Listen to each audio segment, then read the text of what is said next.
কোকৰাঝাৰৰ ঘটনাটো আমাৰ কাৰণে খুব দুৰ্ভাগ্যজনক আৰু ইয়াতে ভুল বুজাবুজি হৈছে।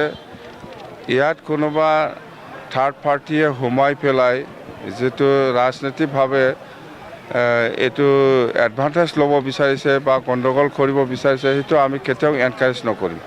মুঠতে আমাৰ এটাই আহ্বান, আদিবাসী হ'লেও এই অঞ্চলৰে মানুহ, বড়ো হ'লেও এই অঞ্চলৰে মানুহ, শান্তি বজাই ৰাখক।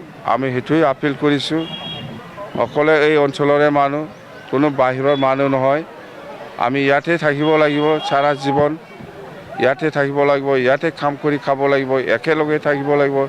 ইয়াত কোনোবা ৰাজনীতিক দলৰ এনকাৰেজটো লৈ পেলাই গণ্ডগোলটো বেছি কৰিব নালাগে।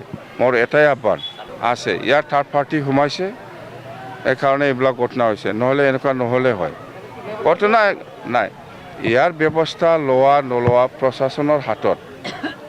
প্ৰশাসনৰ হাতত, আমাৰ হাতত প্ৰশাসন নাই। প্ৰশাসনৰ হাতত আছে, প্ৰশাসনে দায়িত্ব ল'ব, এই চিটুৱেশ্যনটো যেনেকৈ হ'লেও কণ্ট্ৰল কৰিব লাগে।